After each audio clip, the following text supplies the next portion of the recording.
महाराज जी, आपके चरणों में कोटि कोटि प्रणाम। महाराज जी, हमारे पिता 2009 में पधार गए थे। महाराज जी, पिता किसी एक डिपार्टमेंट का नाम लिखा है। अधर्म की कमाई, रिश्वत आदि से हमारा पालन पोषण हुआ। मकान जिसमें हम रहते हैं उससे भी उसी पैसे से बनाया। उनकी इस गलती का परिणाम ये हुआ कि पूरे परिवार को भोगना पड़ा।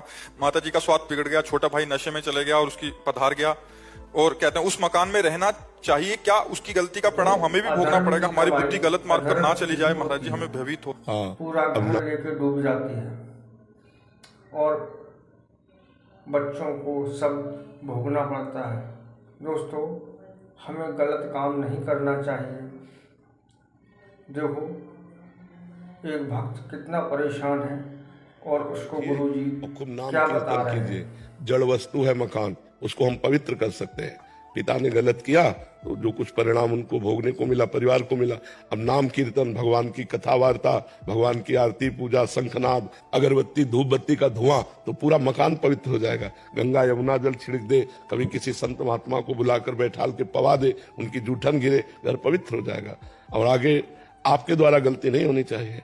महाराज जी, आपके सत्संग और आपके मार्गदर्शन के द्वारा यही समझ में आया है कि अब जो हो गया उसको तो बदला नहीं जा सकता, लेकिन हम अब अपने भोग के लिए ना उस पैसे को इस्तेमाल करें, ज्यादा से ज्यादा सेवा में उस पैसे को दें, ज्यादा से ज्यादा दूसरों की मदद, चाहे वो पशु, जैसा आप बोलते हैं कि पशुओं की सेवा करिए, आप बीमारों को। बहुत सी ऐसी गौएं हैं, बछड़े हैं, सांड हैं जो भूखे प्यासे टहल रहे हैं, या बहुत सी ऐसी गौशालाएं हैं जिनको सुविधा नहीं पहुंच पाती है। अगर घर लेके डूब जाती है और बच्चों को सब भोगना पड़ता है। दोस्तों, हमें गलत काम नहीं करना चाहिए। देखो, एक भक्त कितना परेशान है और उसको इस तरह का धन है तो ऐसे दे देना चाहिए जिससे गौ सेवा हो। वो जो हमने दूसरे का शोषण किया तो किसी का पोषण करेगा, तुम्हारे पिता को भी आनंद मिलेगा। हाँ, एक उनके प्रति भी लगता है कि उनका मंगल हो, वो जहाँ पे भी गए हैं। पर हमको ये बहुत अच्छा लगा कि आप जो सावधान हैं और आप अपनी बात बता दिए। ये हम समाज को बताना चाहते हैं कि यदि आप अधर्म से पैसा कमाओगे, घूस से कमाओगे, बेईमानी से कमाओगे तो तुम्हें तो भोगना ही पड़ेगा, तुम्हारे परिवार को भोगना पड़ेगा।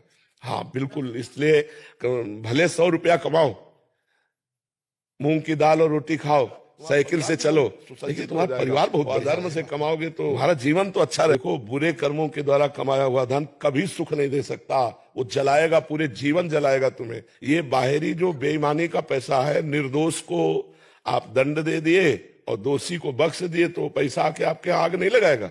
ये बहुत अधर्म जो है कभी बख्शता नहीं। इसलिए हमारी प्रार्थना है कि नमक रोटी भले खाओ, बर्बाद अपना भी धर्म पूर्वक अपने परिवार का भी करोगे।